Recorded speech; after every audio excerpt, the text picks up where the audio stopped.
Hey guys, welcome to another episode of the Talk Shit Get Bit podcast. I'm your host, Michael Parker, Yeah, I'm your co-host, Chris. and today we're going to talk about protection dogs, more specifically, an emphasis on maintenance of training.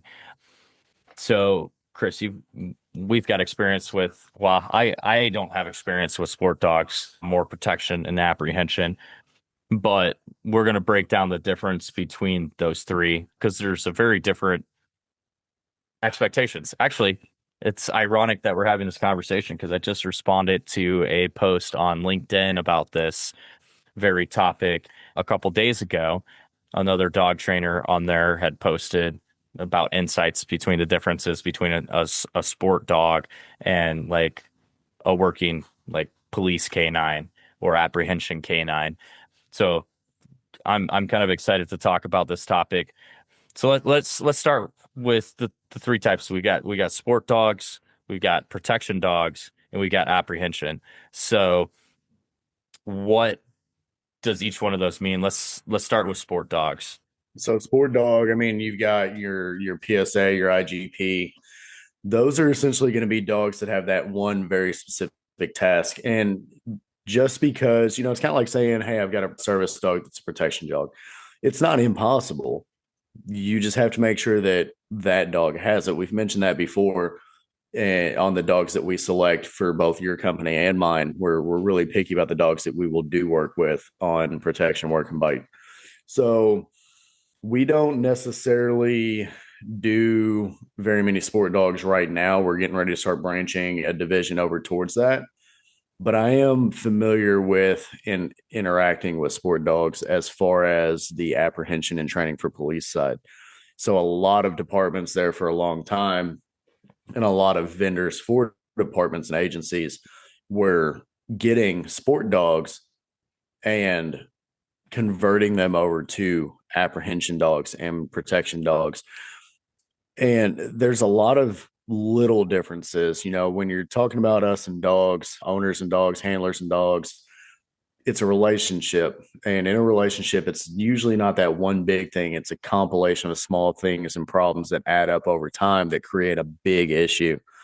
And what happens with sport dogs is one example, bark and hold. So sport dogs are trained to bark and hold. They get to the decoy, they bark, bark, bark, bark, bark, they bounce. It looks awesome.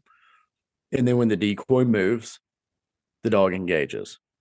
The problem is that starts to build muscle memory, and it's extremely hard to extinguish, extremely hard to counter condition something that touches both the natural drives at such a deep level, and they have been taught equals that reward so much. So even if you do break it, there's been a ton of documented issues and cases where a former IGP or a former PSA dog that is now working on a police department as a full service patrol canine has been deployed, and the dude stops running. The 1015, whatever the 10 code is, the suspect stops running, turns around, and puts his hands up, or doesn't turn around. He just stops, and the dog doesn't engage. The dog just stops and starts barking. That's not what the dog's purpose was. The dog is supposed to bite and hold, not bark and hold. So it does create a lot of issues there. And that's what in the apprehension side you would call passive bites. And I've heard similar stories from canine officers about, you know, how they're send their dog to get a suspect and the dog doesn't find the suspect, or at least they don't think until they finally apprehend the suspect. And they're like, why did the dog bite you? And they're like, dude, literally, I was just laying on the ground. The dog came up and was nudging me, and I just stayed still, and it didn't engage. So that kind of ties in with the apprehension and those passive bites, but we'll get there in a minute. But to the sport dog note is, can you take a sport dog and turn it into an actual protection dog? Absolutely. From my experience and the two dogs that we have done that with, the one in particular, phenomenal, freaking beast. Like he will eat you alive. Like he's a man eater. However, if there's any kind of gear there, there is such a fixation to that gear because you got to think they're used to always biting a suit and such forth. Now, granted, this dog would bite you if there was no gear there, right? But the moment there's gear, that's where his fixation goes. And you could argue that in a real life situation, there's not going to be a sleeve. Like, the person you're defending yourself against or the person you're apprehending is not going to pull out a bite sleeve normally, unless they're maybe you or I. But like they're not going to pull out a bite sleeve. But what if there's something there that resembles a piece of bite equipment? Are they going to disengage to go for that instead of engaging that person? So there's those difficulties there with the sport dog. And kind of what I said on that post that I was talking about on LinkedIn is like, you know, they're phenomenal dogs. They're really good at what they do on the sports side. I would say from my observation, typically they have extremely high discipline and obedience, and they excel in that, and they'll even bite really well. However, again, there's that gear fixation versus moving into protection dogs and apprehension canines.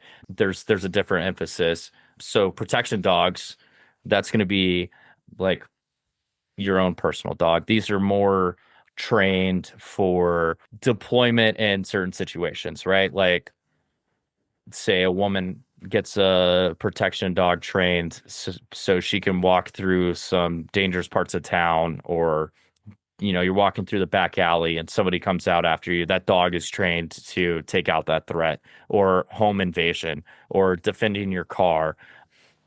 And so I'll use Laura here. Laura's dog is 100% a protection dog.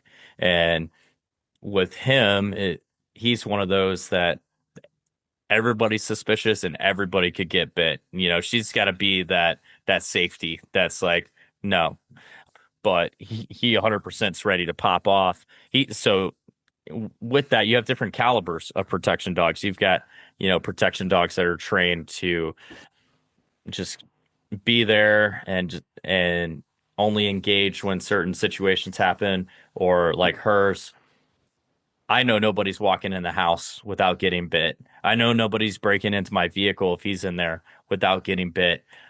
He's good for those kind of deployments or uses, really, not the kind that I would send out after somebody versus, you can get as complicated and sophisticated as you want with a protection dog. But again, there's that emphasis. Yes, you use gear to train them, but it's just as important to train them without gear so that they don't get that gear fixation. So before we went live, we were talking about I was working with my protection dog earlier, and like she 100% will bite you, no gear, gear or no gear. She's not very dirty, so if you have gear on, she'll target the gear. But if you don't have gear on, honestly, she's going to bite you wherever she gets first, right? But there's a lot of situational training that goes into protection. And it's the same with sport and apprehension too. All of these categories, there's a lot of training for those different environments and situations because that's how they learn. The same with obedience training. Like we have to train them for distractions, environmental factors. Dogs think in pictures, so I have to show them every single imaginable picture that I can so that I can set them up for success in a real world situation. Right. And that kind of relates to, so for example, my protection dog, we're nationally certified in patrol. So he does detection, he does tracking, and he does apprehension. Now that works for me, and you kind of, I mean, you essentially hit the nail on the head with it. You can go as elaborate or as simple as you want, and as your skill set and abilities will allow you. So the situational awareness is critical. My dog's trained in handler defense. I think that's a very important thing. And with him being my service dog, even though it's not an authorized primary task through the ADA, the fact that I know he will protect me, whether they want to protect it, whether they want to admit it or not, it does help certain disabilities like my hypervigilance, my anxiety, things like that. So with that, I know for a fact through training scenarios that My dog will do handler defense. I know that I can deploy my dog from a vehicle. I know my dog will defend a vehicle. I know my dog will alert me and defend a home. And I know that I can send my dog out after a visible or non-visible target. So part of the training that we do with apprehension that I have transitioned over towards protection is get the decoy to rile up the dog, decoy runs. Then you send the dog when the decoy is out of sight. That way the dog has to use its nose, it has to track, it has to think, it has to use its mind, and then it gets that reward at the end. You just have to be kind of careful when you transition over into tracking. That way you don't get a bite at the end of the track. But they are very different. You mentioned things that look like equipment. So that relates towards sight picture. And if you have a dog that's equipment savvy, you're absolutely right. So dog sees bite sleeve or dog sees one of those weird old people lounge cushions for the couch that is kinked in the middle from where they've laid on it for 62 years and it's bent up and it looks like an intermediate sleeve. To a dog, especially a young dog, and when I say young dog, it doesn't necessarily mean age, it's young in training, especially a young dog, that may match the sight picture that they're familiar with for an intermediate sleeve. So they may come off and they may target that. The same thing happens when we train for apprehension. So on the police dogs that we train, we work with, we sell, if it's a front bite, we go towards the left side of the bicep. If it's a chase for an apprehension, then we target for the back right pocket, so the tricep of the right arm. The reason is if you think about it, if you take one person and you face them and you target the left and then you flip them and you target the right, that's the exact same spot for the dog. So we build that muscle memory from the get-go, from day one. We start imprinting that. This is where you bite. It doesn't matter if they're coming towards you, doesn't matter if they're going away from you. But you do have to really instill that sight picture. Now, with that, if you have a dog that's trained in handler defense, situational awareness, you also need to keep in mind the legalities behind it and how situationally aware you still need to be. Even though I know my dog is there, now it's my job as a responsible handler, as a responsible owner of a protection dog, to make sure that that situation stays as safe as possible and to make sure that my dog doesn't perceive a threat that I don't. Yeah, and it's like being a gun owner and concealed carrying, or if you live in a state that you can open carry, regardless, if you, being a gun owner that carries, right? It's very similar, except this is a loaded gun that you're the safety, and it has a mind of its own, and it could perceive a threat, like you just said, that's not a threat. Um, and so you have to have an even higher level of vigilance and situational awareness than with a gun or a regular dog. But yeah, to the apprehension point, that's interesting. My dog I've trained her mostly on just the left side. I never actually considered the same sight picture. So that's I learned something from you there. She'll attack left bicep or life left tricep area or forearm. Granted, if you that's with the sleeve. Without, she will bite whatever gets into her mouth first. And same with a bite suit. She's going for whatever she can grab first to take that bite. But yeah, the legalities of it, kind of talk about that for a minute. A lot of times we train even just protection dogs, not apprehension dogs, to go out and bite somebody. And I think it's a good skill to still teach them. However, is it something that I would ever do with a protection dog in a real life scenario? Personally, no. And I relate it to, self-defense and why I would rather stab somebody than shoot somebody, right? Because then you have to prove fear of your life. I had to be in fear of my life to deploy my dog. If I'm deploying my dog 20 feet away to bite somebody, Were they really a crucial threat? Was it really necessary to send my dog out to do that? Versus if my dog is on a leash and right beside me and it bites somebody, then I'd say, yeah, dude, they were in my space. I was threatened. So personally, I would never in a self-defense situation, normal self-defense situation, mind you, mine does apprehension. So in one of those tactical situations, yeah, I 100% would deploy her. But in a personal, everyday defense situation, I'm not going to send her out unless maybe somebody had a gun and then that's a viable threat. And I'm going to deploy my dog so that I can hopefully pull my pistol and shoot them first. But guess what? If I deploy my dog, they're going to take their goes back to the OODA loop. You know the OODA loop. Or observe, orientate, decide, act. If I can break their OODA loop by deploying my canine and then I can pull and I can drop the threat, it buys me that couple seconds of time to gain that advantage. That would be about the only time as if they were charging at me with a knife or they were drawing a firearm on me. Then I would consider deploying my canine just to get that tactical advantage. But in a everyday situation, I'm gonna let them come up into my space and if you come into that space, obviously, like my protection dog's going to be lunging and barking at the end of the leash. If you get close enough that my dog can bite you, then that's on you. Yeah, and that's something that's important too. So as the world progresses and everything changes the way that it is, something that needs to be kind of focused on for the legal side and for protecting you, your dog, and your liability in it is one, if there is any way that you can potentially evade or elude that situation, you need to.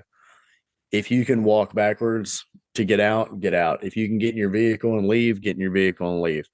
Just because you have a dog that will tear someone up or you have a firearm that will turn into a Fifth Street hole puncher doesn't mean that you should or that you have to. And you're not going to understand the impact that it has on you fully either of taking someone's life until you're in that situation and it's happened. So it sounds cool, it sounds great, but you have to look at these situations from an actual life stance. Especially with as far as substance abuse is right now. Drug induced psychosis is actually a really strong defense for people's actions in a court of law. If their attorney can articulate that they were under a state of drug induced psychosis, they're essentially not responsible for anything that they did in that state. Which That's means that crazy. you deployed a dog on somebody that had no idea what they were doing. That turns it into your fault. Now you're the criminal in that element. So I That's agree. so bizarre, dude. Like you knowingly chose to use that substance, but then you're not responsible for your actions. But yeah, dude, like again, that's that legality and yeah, you like the I think we all like kind of want to deploy our dog and for a multiple of reasons, so you can say, yeah, my dog got a live bite, but also that's the ultimate test. It's like us being in the military. The ultimate test of your ability is to go to combat. And, I didn't get that opportunity. So I'm like, man, I never gotta test myself in that aspect. But then you have to deal with the aftermath of that as well, the legal, but also the challenges mentally of, oh shit, like I actually deployed my dog and it bit somebody or it killed someone. Like, oh shit. But, Yeah, that's something else that needs to be like you said. Hey, if the guy gets or if the threat gets into my space, my dog's barking, lunging at the end of the leash, things like that. That's dog dependent too. For example, my dog is silent. My dog doesn't bark unless I tell my dog to bark. And even then, it's almost a challenge to get my dog to the bark to the point to where when I did my certification for patrol, we almost didn't pass patrol cert because part of the cert was an active alert. So somebody would run and hide in a vehicle in a line of five vehicles, and we had to deploy the dog, and the dog had to tell us which vehicle it was in. Then the person would jump out. The reward was he got the bite. But the problem is my dog doesn't bark. So he indicated like it was dope. He would just go out, he'd use his nose, he'd find the person, he'd sniff the door seam, and he would just sit there and stare. And he'd be all amped up and he'd start backing up. But there's no warning from him. So a big thing that I would like to add with that too is exactly the same as you would in a self-defense shooting situation. You're going to draw your weapon, and if while you're drawing your weapon, while you're acquiring your sight picture, while you're getting shots on target, the entire time you're going to say, drop your weapon, drop your weapon, drop your weapon. So same thing with the dog. You're going to say, hey, stay back, my dog's going to bite. Stay back, my dog will bite you. You're going to get bit. Stay back. Everything in the world's being recorded now, whether it's a public camera, a private camera, somebody on a cell phone, dash cam, an ATM that's close by, it doesn't matter. Everything's on camera. You can't get away with nothing these days. Yeah. So because of that, that is going to help you significantly in your case if you do those announcements. I worked with a client earlier, and we're working on dog focus. And I said, say the dog's name, the dog looks at you, reward the dog. Do that 15, 20 times. Then we're going to build it to a second. Then we're going to build it to 2 seconds. We're going to keep working that threshold and that progressive overload. And she was like, well, his command to look at me is focus. And that's great. I can appreciate that. But part of our jobs as trainers is to break down the realistic side of things and the why. And I asked her, I said, let me ask you a question. I said, your dog gets out of the fence, takes off across the yard, and you go to recall your dog. Are you going to scream focus at the top of your lungs, or are you going to scream the dog's name? She said, well, I usually scream the dog's name. I said, so wouldn't you want the response from the dog to hearing its name to be stop and look at you? She Yep. was like, yeah, that makes sense. It's muscle memory. That's why I stand at the range and draw. I don't like ranges that don't let you shoot from the holster. In real life, you shoot from the holster. You need to build that muscle memory. When I use my dog, when we train protection dogs, we train them with some apprehension skills, but primarily they're trained differently than a quote unquote apprehension dog or a police canine, because there's a difference. Like you said, there's a difference of walking down the street in a bad neighborhood, walking through, which I mean, you're not far from Chicago, right? Yeah. So the example, you go to Chicago, that's not the same as being on a beat. That's not the same as knowing there's a target, knowing there's a threat, and deploying your dog to subdue that target. You need to have situational awareness. Your dog needs to have situational awareness. You need to get that environmental hardness, and you need to have your dog ready for every opportunity. Police officers, they have cages on their windows for police or for canine units. So it's not feasible to train a police canine to deploy from the window of a vehicle or to bite and hold from the window of a vehicle. For us, it is. I drive a Lexus every day. I don't have cages on my windows. And it's a really handy skill to have my dog be able, if I'm getting carjacked, for my dog to either automatically or with the drop of a word, stick his head out the window and bite that subject. That can be a life changing and a life saving event. And if you don't train for it, your dog won't know what to do. Yeah, and to that point, like the kind of jumping back, but also tying into that too, is like you said your dog doesn't bark. Ideally, when I'm doing tactical stuff with Padme, I don't want her to bark. I want her to be quiet, but that's why she has a light up command. Also, I can tell her to be quiet in scenarios that stealth is necessity, because I don't need you barking because you see a threat, because now you're going to give away our position, and now I got to deal with something different. I got to deal with incoming fire, right? So I need you to be quiet in those situations, but I can tell her watch. and she knows.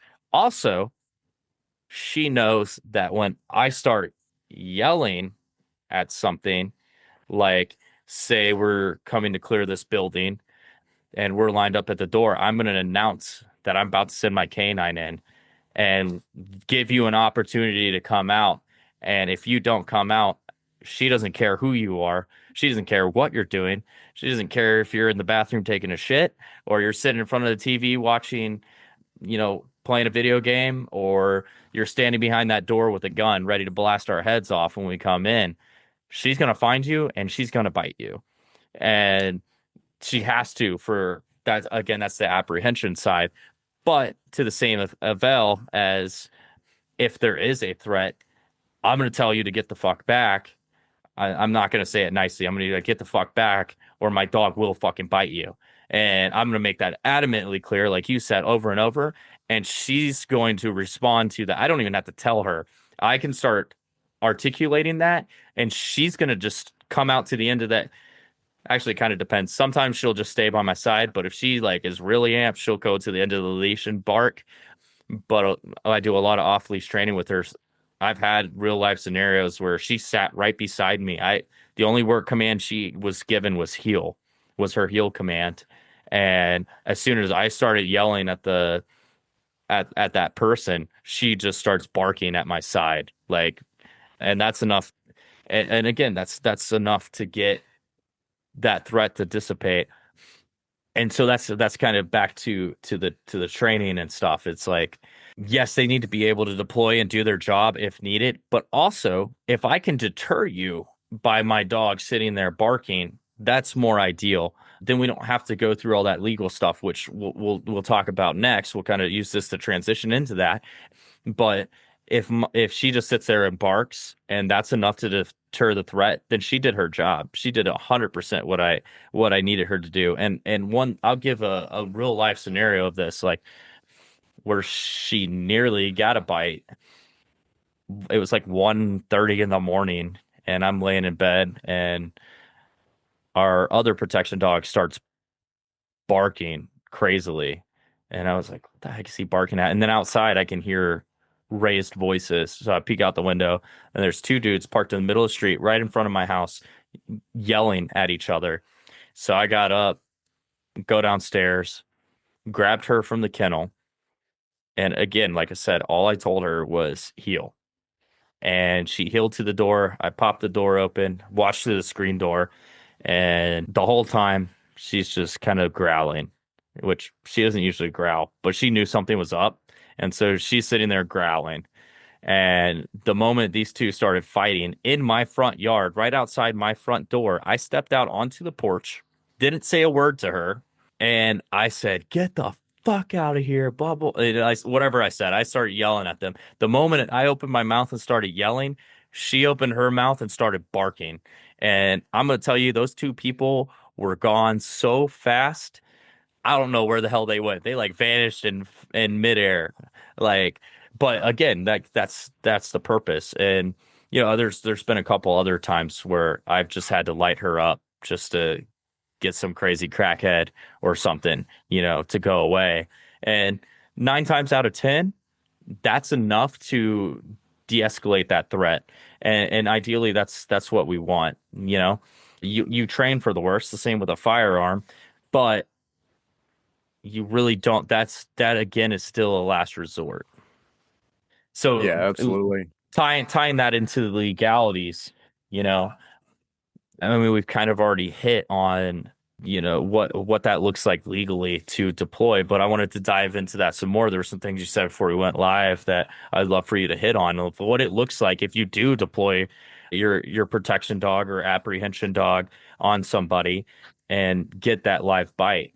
Yeah, so and that's another thing that you need to take into consideration. So everything happens in the matter of a heartbeat in these situations, whether it's combat, whether it's a civilian life and you're just a normal person, whether you're a first responder, a police officer, whatever the case may be, everything happens in a second. And you have to be able to make that split second decision. That's why the muscle memory is so important. And that's why training for your scope is so important. So, for example, in protection dogs for a normal person, for a civilian, even if it's a canine handler by trade, you that's stuff that you can get through with. Hey, the dog barks, that's fine. If that's a police officer, when we work with police dogs, we make sure that that dog has drive capping. We make sure that that dog, because that's what it is. When you're yelling and it amps the dog up, we're not capping the drive on the dog right there. So the dog's getting agitated, the dog's getting fired up, you're fired up, you're talking to the dog through the leash, whether there's a leash or not. The dog's feeding off of your emotions. We haven't capped it. Unfortunately, if you have never done anything more, so Kentucky is a constitutional carry state now. We no longer require that you have to have a CCDW. When I first started carrying a handgun, you had to have a CCDW in Kentucky. One of the reasons is because you had to understand how to do it. So, and what your cans and cans are, your king of the castle, things like that. Here's the sticky spot. When things, not if, when things go to court after those situations, you have to understand that you will be torn apart based on your scope of abilities. The normal person in a real life self defense shooting that has never been in a combat situation, never been formally trained, never done tactical training, is going to do one of two things in a shooting. They're going to fire one round and freeze, or they're going to mag dump and freak out. And you're going to be able to tell because that shot pattern is going to be all over the place because they're probably closing their eyes by shot two or three. So the problem is, say you've got a combat veteran that comes back and he's got, three or four tours, live tours under his belt. And then he turns out and he joins the police department. Okay. Now he's on the SWAT team. Is that dude going to put 10, 15 rounds into somebody in a self-defense shooting if he's at Chili's with his family? No, he's going to put two. They're going to be well placed. And anything outside of that would be scrutinized and torn apart in court. You are a trained professional, efficient and effective in the use of a firearm. Why did you not act like that? Same thing with the dogs. So when we train police dogs to protect them on the legal side, we make sure that we cap that drive when the officers are yelling, when the officers have an elevated command voice and they're clearly articulating directions, because the last thing that we want that officer to have to deal with in court is a suspect saying, I didn't hear the cop say, drop the gun and show me your hands because the damn dog was barking too loud. I couldn't hear him over the dog. That'll hem an officer up in court. So one of the courses that I teach is, canine case law for officers. And that's something that we go over. You have to be able to articulate every single thing that you do in court. If you get into a self-defense shooting, whether it's justified, whether it's not justified, whether it's clear or not, they're going to take your weapon, and the way you get it back, you're probably going to go to jail for 24 to 48 hours just until that investigative process is done and you're cleared. And the only way out of that stuff and to get your weapon back is to be able to clearly articulate the who, what, when, where, why, how in court. Same thing with a dog bite. It doesn't matter if you do everything perfect. You need to be prepared and you need to prepare yourself. They're going to take your dog. They're going to quarantine your dog. Here in Kentucky, it's a 10-day quarantine. They're going to quarantine your dog. And you are going to have to articulate the who, what, when, where, how, and why that happened. If you can do so, you know what your rights are, you know what's allowed, you know what you can and can't do, then you're fine if it was a good bite. But you have to be able to act inside of your scope. And part of acting inside of your scope is being able to articulate and explain why you did what you did. And that kind of ties back into what I said earlier about, a lot of times when you're training a protection dog, like you'll send the decoy and have the dog chase after them, even though it's not an apprehension canine. And just because your dog is capable of deploying on somebody from a range, is it actually something you should do? And again, for the legalities of it, I wouldn't do that in a normal everyday situation. Because back to the point that you brought up, like if you can get a as a responsible, gun carrier or, you know, owner of a protection dog, you should try to de-escalate that situation. You should try to find a way out. Deploying your firearm or a canine is a last resort. So if you're sending your dog out, that tells me, and that's going to tell a court, well, then you should have been able to get away, and you're most likely not going to get away with that being a clean bite, unless there's Yeah, and some strange technicality in there. that kind of touches back. It runs back into the example I gave, with the combat veteran going into the SWAT team, things like that. Me and you and anyone who professionally trains or has any kind of educational background or operational background in bite work for dogs, whether it's protection, apprehension, or sport, they're going to be scrutinized a lot harder. So, for example, if it's just a client and we train their dog for them and we do their maintenance training every month with them and we keep those records and everything's good and we can articulate why everything happens in court, it takes that load off of that client because the client's like, oh, no, I'm going to call my trainer. You can talk to him that he's going to explain why it happened. Yeah, you still need to have some base knowledge, but if your dog thrashes on that subject, it's going to be a lot more forgiving than if my dog thrashes on a subject. If my dog does a live bite and there's more than 4 puncture wounds, I'm smoked because they're going to say, hey, you do this professionally. You do this for a living. You've trained this many dogs. You've done this many thousands of hours of log training. You have this many certifications, so on and so forth. Why did your dog not perform at the absolute best that it could? Because in a real bite, whether it's apprehension, whether it's protection, your dog should bite and hold. Now, if there's a rebite needed, cool. But there should not be any kind of linear shaking. There shouldn't be any of that. That death shake that everyone's like, oh, yeah. You see the videos online, the decoy, the dog shakes his head to side, and the decoy pops alive. And he's like, oh, yeah. No, I'm not rewarding your dog on that. I may Mm. in the beginning for like 1 or 2 times just to get that game going. But the very first time that your dog shows me it understands, that's not the goal. That's the expectation I'm holding. Our training is extremely progressive on expectation.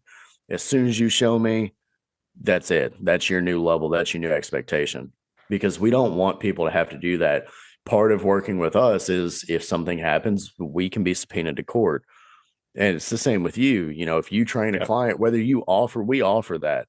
And whether you offer that or not, that's just a life fact. They're going to want to know who trained the dog. And then they're going to talk to you and they're going to want to know how you trained it and what makes you qualified to train it. So, as trainers, we need to make sure that we've got our logs together. We've got the information together. We've got video evidence. We've got our certifications or our documented training hours. Because, I touch on certifications a lot. And yeah, they're great. They look good. They stack up on the wall real pretty. Looks cool. Makes business a lot easier. And I'm appreciative, but I've done a lot of courses and a lot of classes that don't offer a certificate, and they're just as beneficial. The knowledge is what really counts, and logging that is what's going to keep you safe. Yeah, so a couple things to hit on here is, yeah, certificates are great, but honestly, any good education that you can gather, like you're training the dog, but you also have to train yourself, and you have to uphold on that. And kind of like in the last episode when I was talking to Amanda, we're talking about, search and rescue and HRD canines, like there's that level of training for the dog, but there's the level of training for the handler. The same with protection dogs. You have to be adequately ready for those situations as well. You have to know how to respond to those. So you have to put in training for yourself just as much. And you should have that knowledge of what to do in case you actually do get that live bite and such forth, which kind of leads me into a question that kind of popped into my head is, like you put in all these hours on, whether it's on on gear or hitting gear. Obviously, I'm not going to let my dog live bite me because I've been live bit before, and I'll tell you that's not fun. I don't want my dog to live bite me to see what she's actually going to do in a live bite scenario. With that said, is would a court have more leniency on your dog if they didn't necessarily perform to the training standard on their first live bite? Because it's something new. So is that something that the courts would take into consideration? Say Padme goes out, bites somebody, it's her first live bite. She does a little bit of thrashing, or she like rebites, or whatever it might be, even though that's not what she does in training. Can you argue, hey, like this is her first live bite, like she acted different, she's never seen that picture before. Yeah, absolutely. And the good thing is, on the people that we train, it's our job to articulate and explain that. For me and you specifically, trainers that are doing that training that also work and act in that capacity at the same time. So, for example, you used yourself as an example. So, if you ever got into a situation where Padme bit, you can contact someone like me or me to come in and stand as a witness, as a canine subject matter expert witness, and say, hey, listen, I saw the information, I've seen the training logs, I've watched the video.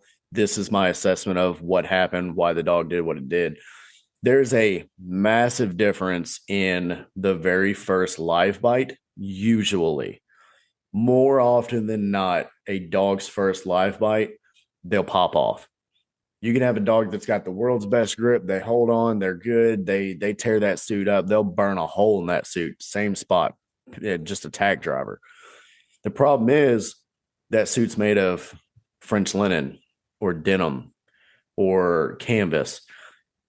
Intermediate sleeve, it's got the hard, got the, you're building the bite strength. It's got that hard plastic polymer insert. Hidden sleeve, you get rid of the equipment savvy portion. And for some reason, we all use black hoodies over our hidden sleeve. So now we've trained all of our dogs to bite people in black hoodies. But so you have that issue, and it's still not the real thing. What happens on a real bite is it's the very first time that that dog's teeth sink into soft flesh. It's the very first time that that dog's teeth clang on bone. And it's the very first time that that dog is going to bite into something and get a mouthful of fluid because the blood gushes out. Now, there's training aids that can come close and they're similar. You've got the pseudo arms, you got the fake Yeah. flesh arms, you got the ones that have the arteries in it and stuff like that. And that, I mean, that's great, but it's not the same. And it never will be the same. We will never be able to make it the same.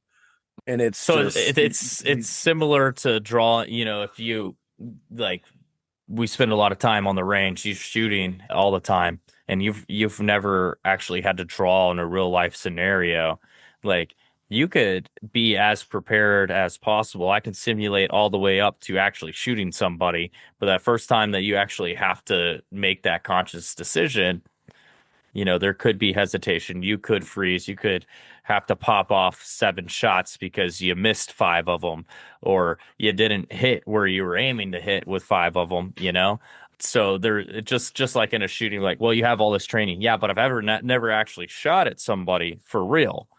So there's going to be some leniency versus a dog that it's like, okay, like this dog's got 6 live bites, and this time it was chewy and stuff. That's not a first time kind of phenomenon. yeah, exactly. And that just kind of loops back to that, that combat veteran going SWAT team kind of aspect. You're held to the scope of your abilities and your expectations. Nobody's going to expect, especially nobody who's a professional in the canine field. I don't I don't care. I don't care who trained that dog. I don't care if it is the best dog trainer in the entire planet. And that dog, you do not know what that dog will do. You do not know how that dog will react on the very first live bite. And you're absolutely right with your comparison.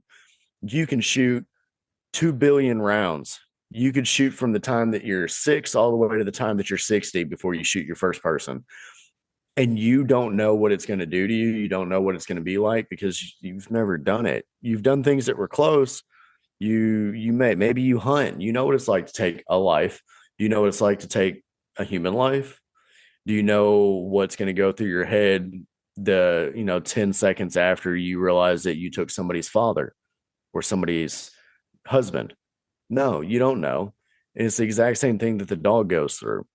And that's why there's cool down times, and you've got to be able to be prepared for stuff like that. And if you're going to be handling a protection dog, not you specifically, but people who are handling protection dogs and people who are more importantly training protection dogs, it's our responsibility to make sure that they understand that. Like when you come to me and you say, hey, I want a protection dog, okay, it's not a game.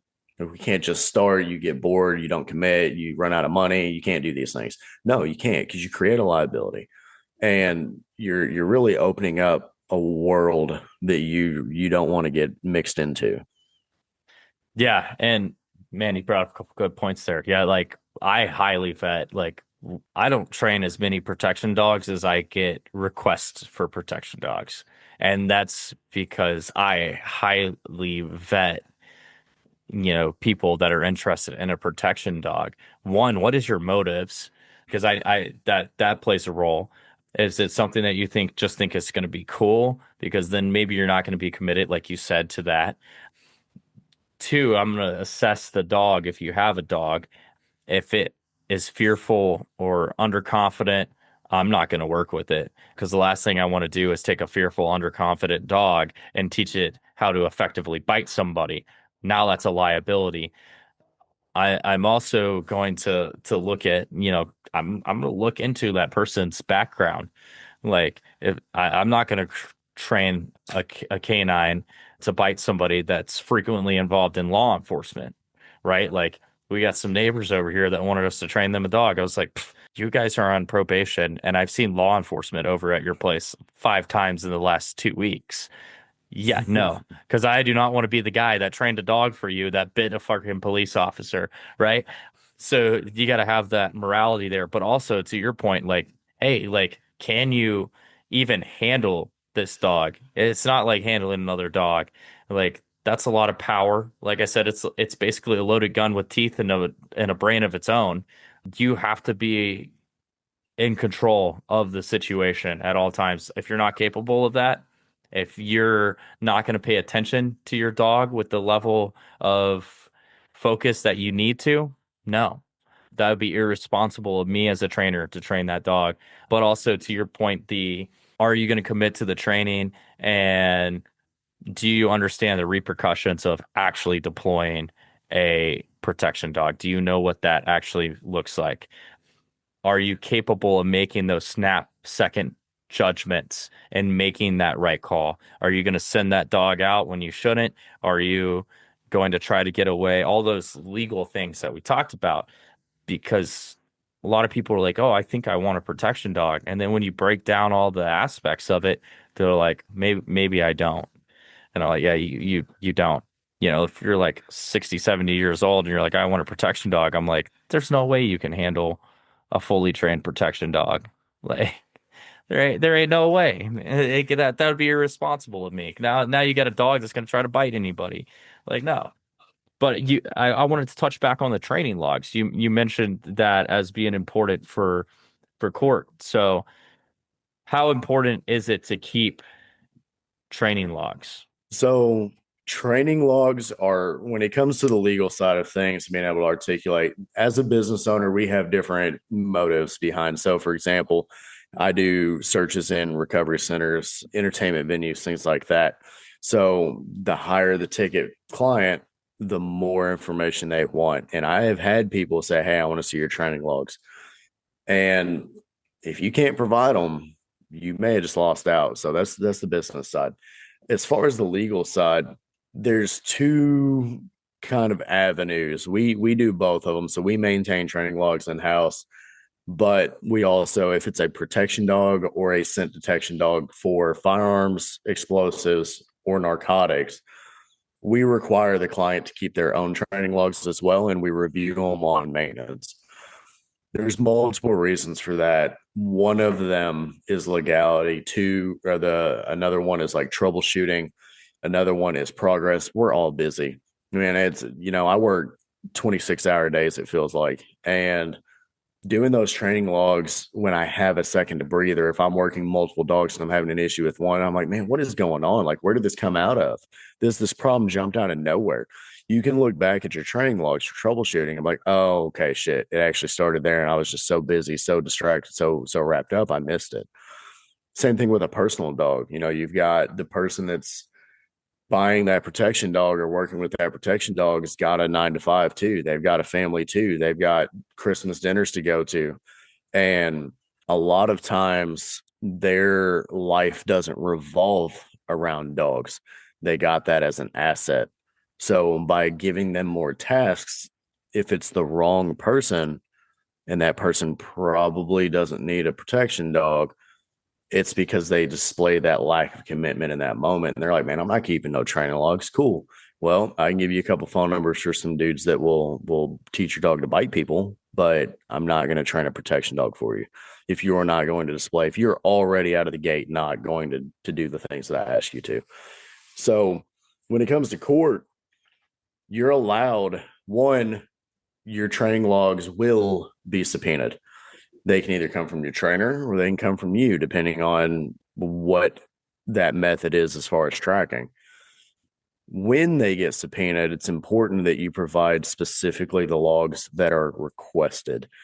So if they're like, hey, I want all the bite training logs, cool. Don't give them your obedience ones. They didn't ask for that. Don't give them the ones for your kennel maintenance. They didn't ask for that. They can use stuff in the extra records to discredit your dog. So if you were on vacation and you forgot to do kennel maintenance for 3 mornings and 3 evenings in a row because it was inconvenient, you were out to dinner or you slept in, they can use that and be like, well, your dog only bit my client because you broke its routine by not doing kennel maintenance. Or, hey, how do we know for a fact that your dog didn't have some sort of medical issue going on because you neglected to do kennel maintenance for 3 days? There's things that can be pulled, and you have to remember that the person standing there asking you questions is not your friend. So you're always allowed to refer back to your notes as well. So when they say, well, what's the ratio? Me as a subject matter expert, if you were to call me, I'm going to say, hey, let me get your training records, and I'm going to go ahead and add that up and do all the equations. So when they're like, hey, do you think that this dog performed as expected? Well, according to the training records, the dog records or logs, an 86% successful bite rate for good bites. The dog does have a documented issue with thrashing. So does the dog perform as expected? Yes, I believe it did. That doesn't mean the dog couldn't be better. It just means the dog did what the dog was trained to do, which means you're clear because the dog did exactly what it was trained to do. So the training records are really a tipping point. Plus, it separates, even as a private owner, it really separates you as a professional in that capacity from just Joe Blow. There's a couple guys here in town. Don't get me wrong, they're real good at making dogs bite. They will make any dog bite. I've seen it. One of them used to work for me. But what method is he using? What is he tapping into? Is it good? Is it effective? Is it standard? Is it, nationally accepted as a method? Is it borderline abusive? And then on top of that, is that dude going to court with you? He charged you $1,500 to provide you a quote unquote protection dog. Okay, well, how does that add up when on the West Coast they're selling protection dogs starting at $250,000? I mean, I can push a protection dog out if I get a good deal on a dog. I can push a protection dog out, 15, 20 grand. But I mean, that's you're kind of scratching there. Fifteen Yeah. hundred dollars. You're going to tell me that dude's not going to court with you. That dude's not going to court with you because he's got warrants. That's why he's not going. That's a shady person to get to train your protection dog. But yeah, so highlight a couple things there. It If you're listening to this and you have a protection dog, if you don't have training logs, I would start. And I'll out myself here. I used to be, I still am terrible about keeping training logs. I have to keep training logs now, so that makes it where I do it. But like I'm like, dude, I got 7 dogs to train every day. But there's benefits to that. For one, the legal standpoint, but two, the training standpoint. So if you are having an issue with your protection dog and you take it to your trainer, they can, like Chris said, hey, let me see your training logs, let me see what you guys have done. And then part of our job is to look at what we see and diagnose how that came about. So we'll look at that training log and be like, oh, you see this right here? That's where that issue developed from. And then we can back it up and work on that issue. So training logs are important. They're tedious and annoying, which is why I don't like doing them, but they are a necessity. Especially when, Chris and I are business owners and we've got 700 things that we got to do each day. Training logs is not something that we want to do, but it's something that we have to do. But with that, I want to talk about the level of training, right? So you talked about the performance of the dog, and is it up to that training standard? What should that training standard look like? How often should we be working our protection dogs, running them through scenarios, obedience, outing, all that kind of stuff? So I kind of mentioned it earlier. When I refer specifically when I speak, when I refer to a dog as a young dog, it doesn't necessarily mean age. You can have a 7-year-old dog that I may call a young dog. And the reason is it may be young in training. So it's really going to depend on the dog, on you, on your involvement level, your goals, where your dog is, what your dog's job is, what your job as a team is. Are you having issues? If you're having issues, obviously you need more training, so on, so forth, so on and so forth. So once we hit a point where we're doing maintenance training, or maintenance training is keeping the dog where it's at in my eyes. I usually call it progression training because the goal is always to progress. It's always to keep going. I get clients even on the pet side through Amity. They're like, hey, how much training does my dog, how much more training does my dog need? I'm like, well, I mean, that's completely up to you. There's never an end to training. I have thousands and thousands of hours in training in each of my dogs. There's never a stop. There's always something else that you can teach. I'm actually getting ready to start teaching my personal dogs 2 new things now, and it's after thousands of hours. So there's always stuff you can work on. In the law enforcement side of things, which I will say that the civilian side is notably ahead of the time versus the law enforcement and military, and law enforcement is ahead of the time versus the military. And that's no offense to the military. It's just they're very set in their ways. They still do things the same way they did 20, 25 years ago.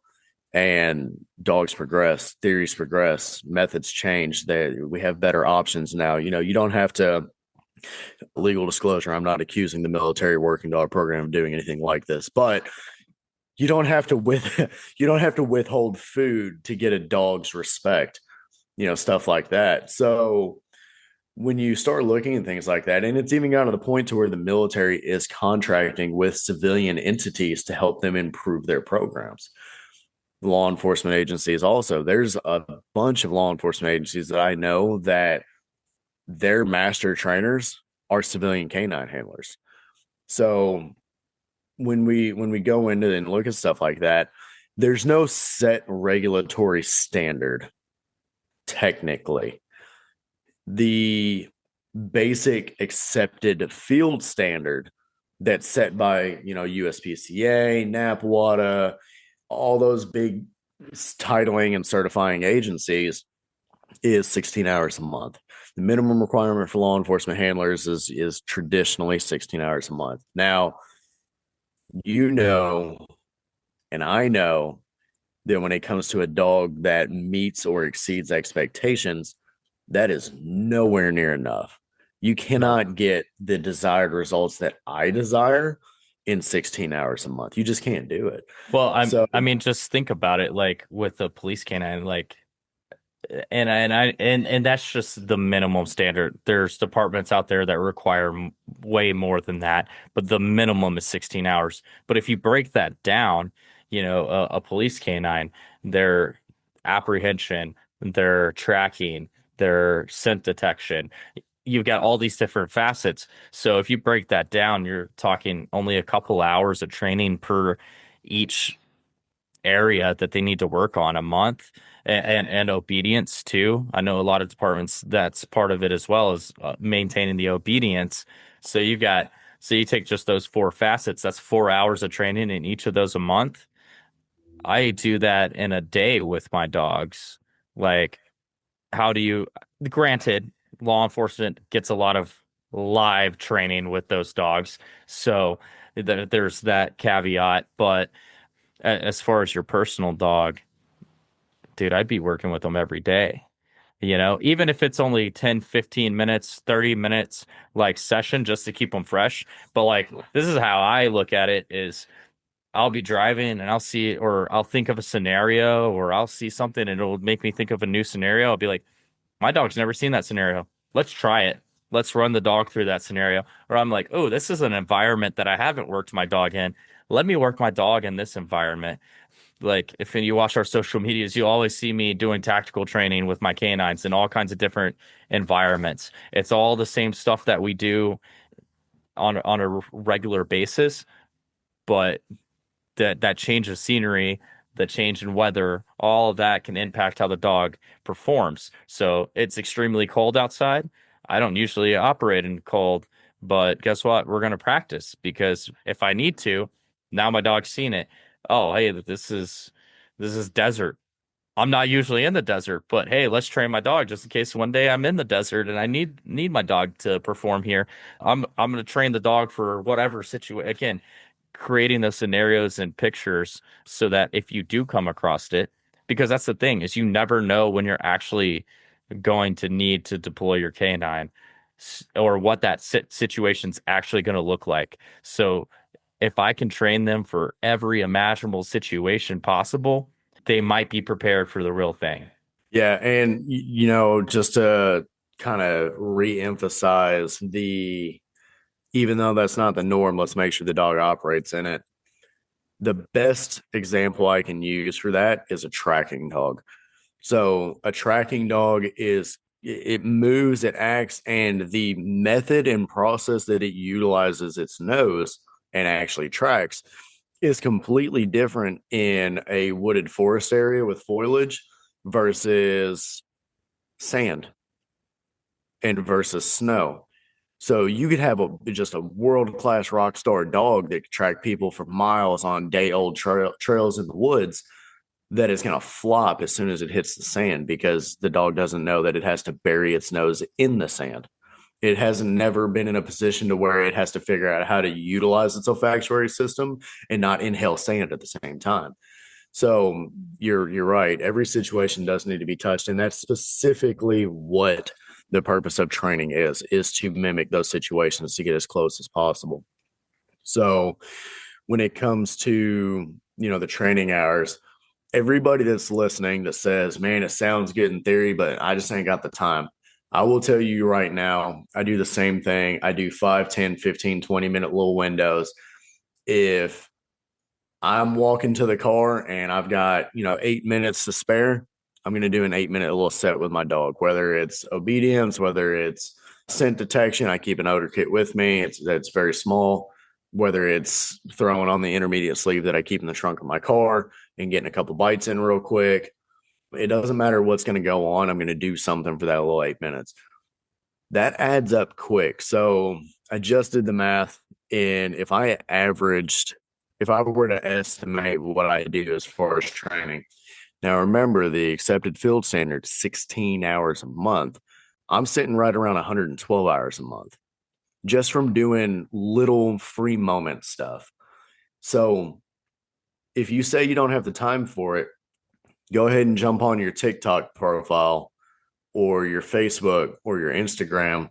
Go to your profile settings and go and look at your screen time usage on that app. If it says anything more than about an hour every day across all those forms of social media, you have time to train your dog because you have time to scroll on Instagram. You have time to watch reels on Facebook. That means you have time to be proficient with your canine, especially if you're working into getting a protection dog. So if You you need have an more hour to watch, discipline with your time. yeah, exactly. Yeah, you have the time. You just need to manage it.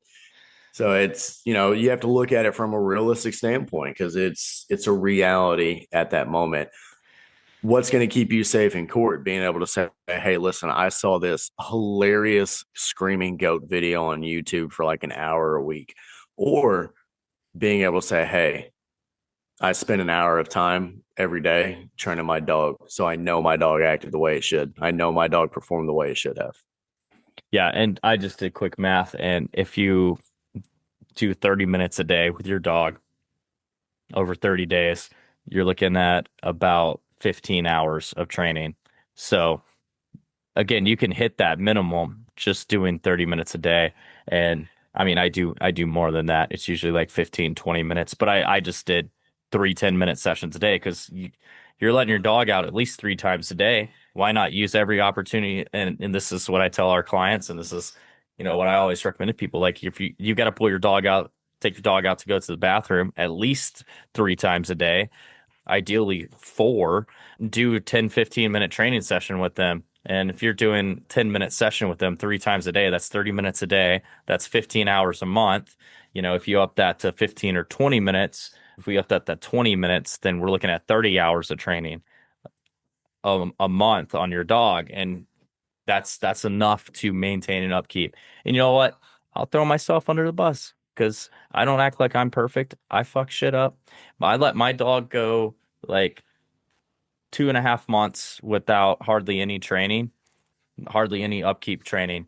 And a lot of that's because I spend most of my time here at the facility and she was at the house. So you know what I did so that I could have more time to train her? I moved her here to the facility where I spend probably 16 hours of my day. So that way I can just pull her out and I can work with her and started working with her 5 6 times a day for 10 15 minutes. So now she's getting that training again. It's doing what you got to do to make sure that you're maintaining that training with your dog. And there's a lot of upkeep involved in it. But let's I think this we could talk about this all day long, all night long. As Chris pointed out in a previous episode, we record these late at night, not at 1 a.m. like he said on the other episode. Usually it's in the evening though, mostly because that's when we have time to sit down and record because we're very busy during the daylight hours. So we get in this stuff while everybody else is usually sleeping.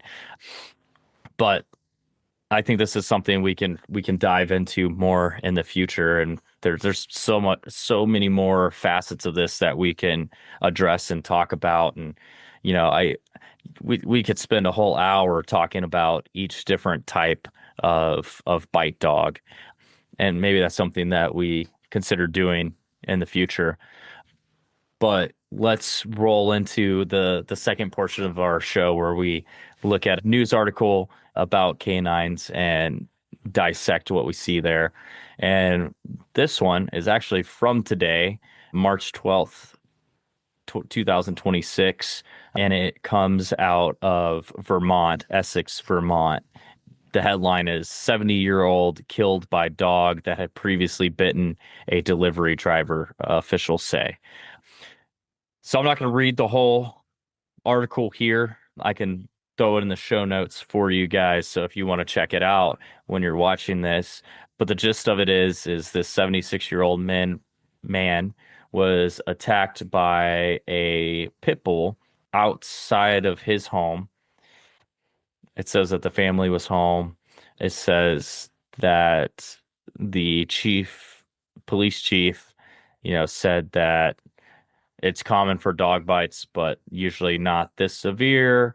So definitely kind of has everybody in that area on edge. But they also noted that it kind of wasn't unexpected because the dog has bitten multiple people in the past. Now, obviously this dog was put down, and it says that they took it to the Humane Society and euthanized the dog. Let's see, this one says this is a quote from the owner.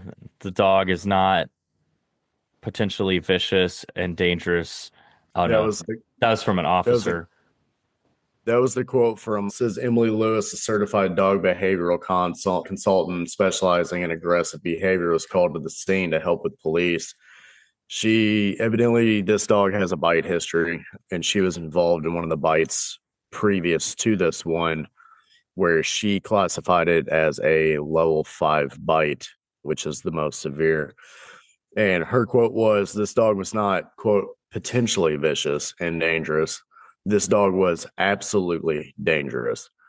And then she goes on to say that the rules need to be changed. And I agree with this next quote from her.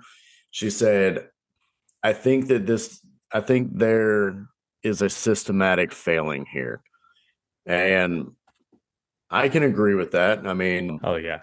if if you've got a dog that has a very documented case of bites. So I'm actually working with a client right now that has a dog that consistently gets out, and that's has a tendency to nip at people. And that's one of the things that I kind of drive with them. I'm like, listen, man, like this isn't a game. When that behavior starts, and then we have the lack of control there, in that combination, it's not a game. That's a huge risk. People are suing McDonald's right now because, well, not right now, but people are suing McDonald's because the coffee is hot. I mean, And it didn't you have a literally, warning label. right. Yeah. Like, I didn't know the hot coffee was hot. So we live in a crazy world, man. And it's really wild what people can do, what people can get away with. But this case, I mean, a suit would be justifiable. This was absolute. It doesn't matter if it's your property or not. They gave away the potential of saying, hey, I felt threatened. One, like you said, you have to be in self defense, even if it's on your property, king of castle, no matter what it is, no matter how the state writes the statute, you have to meet for self defense. You have to meet with equal or lesser force. So that means, so I'm 210 pounds, I'm 5'10. And, I've worked in corrections, I've worked in the military, I've deployed, I fight dogs all day long. I'm not saying I'm the baddest dude walking because I'm not, but I can hold my own. So it's going to be real hard for me to articulate why I had to beat up an 18-year-old 110-pound kid because I felt threatened, or why I had to hit him with a baseball bat or a chair because I felt threatened because he said, "Oh, I'm going to kill you," but he had his bare hands. Same thing in this situation. Even if it was self defense, it's really hard to articulate why you sent a large pit bull with known aggression issues on a protection case, if that's what they wanted to claim, which doesn't sound like they did, on a 76-year-old man. That, I mean, it just doesn't make sense. Unless we're missing some pieces there, that puzzle doesn't look right.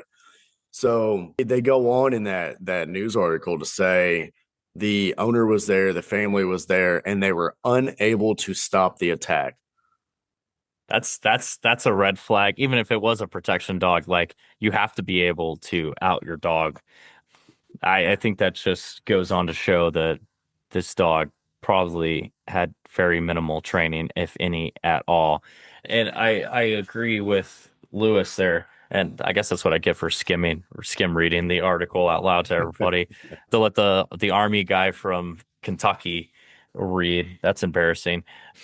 But yeah, I agree with her. I think this is systematic failure. How was this dog able to have multiple bites, especially at the highest level? I think after that last one, it definitely should have been put down. This should have never been a situation.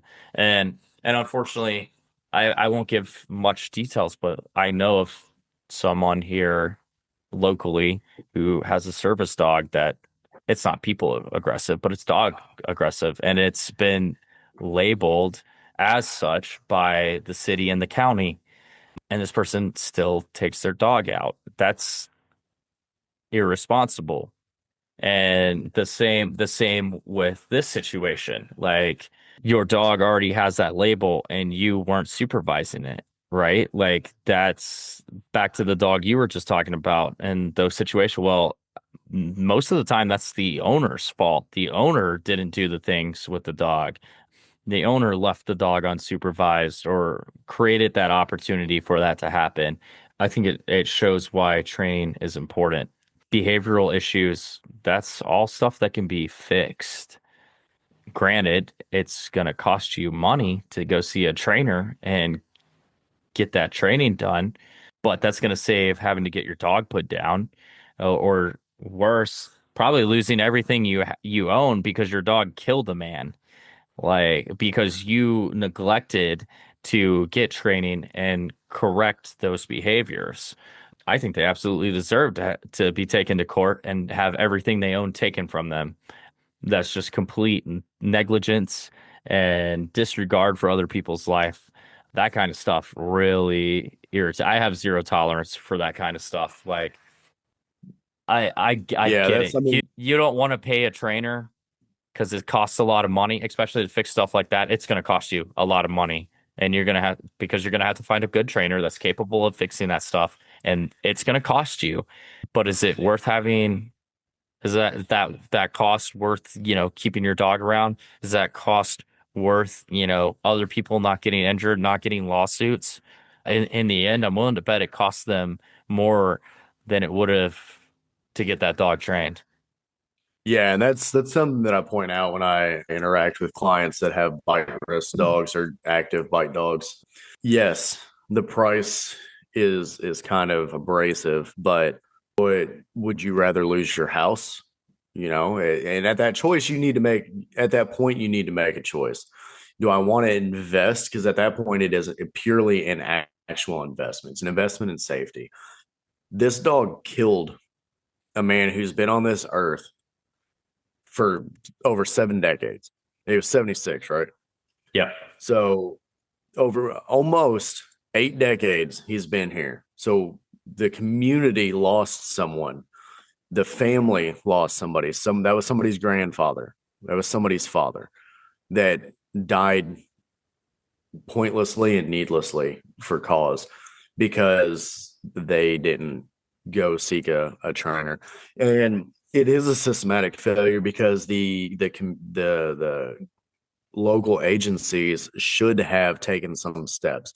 They should have either said, "Hey, you need to put the dog down. We're going to put the dog down," or you need to follow up in court with proof of you working with a certified trainer that is experienced in dealing with this, where that trainer also gets involved with the courts. And I know here in Jefferson County in Louisville, just slightly north of us, the county has to where if your dog has one bite, you get put on a list. If the dog gets two bites, they eject the dog from the county. So the dog's not even allowed to be registered in the county. Now, whether people follow that or not is neither here nor there. But if that dog gets caught anywhere in Jefferson County after that by any sort of agency, they're immediately putting that dog down. At the same time, local agencies, animal control, stuff like that, they do work with some of the local trainers who have been in this field for a long time.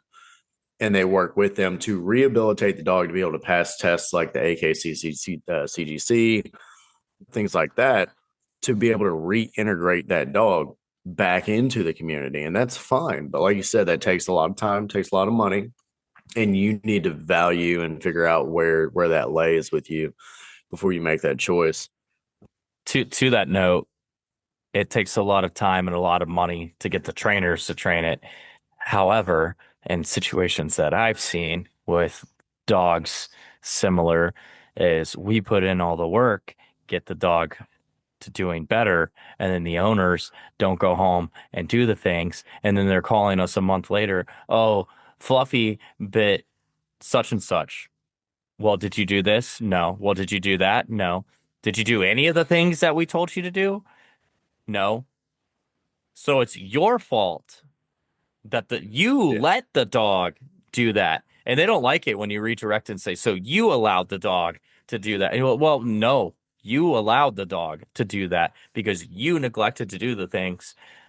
So it's in that situation, it's more than just the financial. Now you have to commit your time to upholding that standard so that that dog doesn't go back to becoming a liability. And who knows, they might have worked with a trainer previously, and they could be one of those people that just didn't uphold the training, which honestly, to me, I don't know which is worse. Not paying a trainer and letting your dog continue on, or paying a trainer and then not doing things. I would say paying the trainer and not doing the things because then you blew your money for no reason. And you're probably going to talk Right. trash about the trainer when in reality it's 120% your fault. Yeah, absolutely. I mean, and that is, we tell people, so we do day training on the pet side of things. So Overdrive handles all the working stuff and Amity handles all the pet stuff. And we do day training, and we tell them, they're like, hey, my dog's been with you guys for 2 weeks, Monday through Friday, 8 to 5, and the dog doesn't walk with me on a leash. And we tell them, like, one, it's not magic. Like, this is Amity dog training, not Hogwarts. You're not going to just drop your dog off and we're going to Wingardium Leviosa your dog into a perfect heel. It doesn't work that way. So what you what you need to do is be able to be receptive and open enough to listen and apply. If you're not willing, it is an absolute investment. Yes, it's money. It's also time. If you're not willing to learn how to use the new tool that we gave you and use the tool that we created for you, you're going to fail at that job. It's one of my clients is a professional roofer. He owns a roofing company, and he was like, "Hey, man, I dropped my dog off for like a 4 week board and train, and he don't do shit." I'm like, "Yeah, that's cool.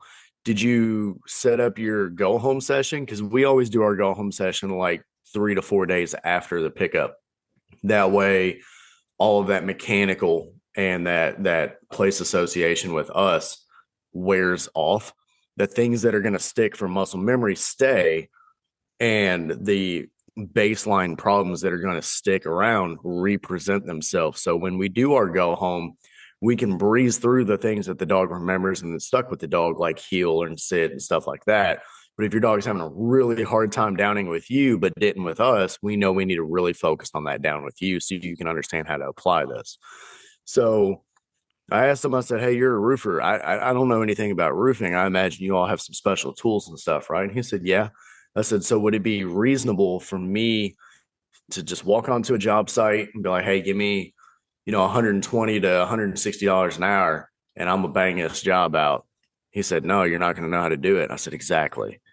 So what makes you think that when I give you a tool for a special job that you're not familiar with, you're just going to magically know how to do it? You have to invest your time." I can tell at every session of every week if the owner has been doing their homework that I assigned to them. And if they haven't, I call them out. I give everyone a pre-warning before we start working together. I'm a very blunt, very straightforward person.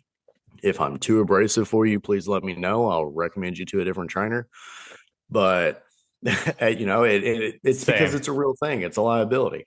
Because what happens when you get your dog trained, especially for behavior modification, and you know this better than I do. I mean, that's one of your primary specialties. So you invest this time, you invest this money, and you go home and the dog reverts and backslides, and that comes back on me too. Yep. Yeah, I mean, unfortunately, that's the shitty part of it is we put all this time in, and guess what? I can come over there, or they can bring the dog in, and guess what? It's not going to do any of those things. That's because it knows what I expect from it, and they aren't upholding and keeping those same expectations at home. And I'm like, it's doing exactly what you allow it to do, but somehow that's my fault because they don't listen. But it does reflect poorly on us as trainers when clients don't listen. But yeah, like, dang, I had another point to that and I lost it. Yep, it's gone. Uh, but yeah, it was something to do with behavioral stuff. But yep, we're gone. It's completely blank. We're gonna cut that section out of the podcast. Oh, that's what I was gonna say. So when it comes to like clients coming in, like I'm very blunt. I'm gonna tell you exactly how it is, but I can often tell what they've been doing at home, and I'll call them out on it. I'll be like, "You've been letting your dog do X, Y, and Z," and they'll be like, "No, I haven't," and I'll be like, "Yeah, you have," and they'll be like, "Well, I only let it happen a couple times." Like, no, no, you didn't. And like, what? How do you know? And I'm like, I can tell by the way your dog's acting and the things it's doing. I can tell exactly what it's getting away with at home and what you're doing with your dog. That's why I'm the professional here because I'm able to look at your dog and figure out exactly what's going on. I can tell you exactly what you do and do not do at home. You haven't been using the training tools. You haven't been enforcing the commands. You haven't been doing this just based off of how that dog acts when it walks back in here. And I'll watch before they come in. I'll watch them. I'll see the dog dragging them in and doing this and doing that. And as soon as they get in, I'll be like, "So you haven't been doing the things we told you." Yeah. No, you haven't. Yeah. I'll straight up call them out. Some of our clients probably think I'm an asshole, but that's exactly, I'm like, dude, if you don't like the fact that I'm very direct and I'm going to tell you how it is, like, granted, I'm not overly dickish about it, but like, I'm also just going to be blunt and tell you how it is. I'm not going to beat around the bush. If you're messing up, you're messing up. And again, my time is valuable, so don't waste it. Well, and it's not just, yeah, yeah, I agree 100%. And like you said, my time is valuable. That's, our educations they don't come cheap. They don't come free. Our skill doesn't come cheap, doesn't come free. It takes a lot of man time, a lot of hours involved. Like I said earlier, it's, I work 26-hour days and you do too. That's why we record this so late in the evening, around the 1 o'clock. So when, so when we look at stuff like that, and especially knowing that everything we do is a reflection of us, it's not only just, hey, my time is valuable and I don't want to spend it with someone who's not going to follow and not going to listen and not going to do this. But my job and my desire for my company is not to take your money for the rest of your life. I want you to be so happy with your results and so thrilled when you're out in public. I want people to be so happy that they see you and your dog so well together that they say, "Man, who trained your dog?" And you recommend us. I want your friends to come to me. I want strangers that you meet to come to me. That's how I keep my business alive. That's how I feed my kids.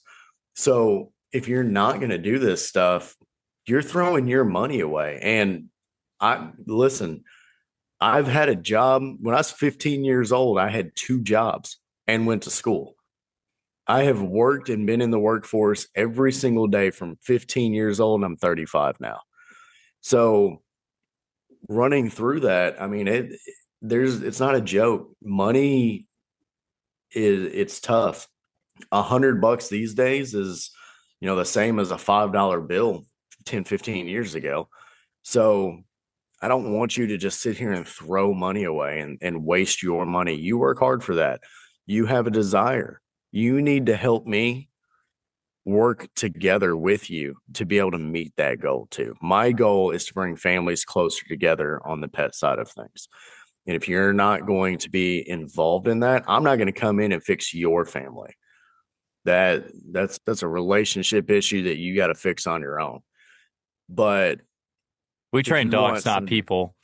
yeah, yeah, Well, exactly. kind of we do train people, but we don't train that kind of stuff.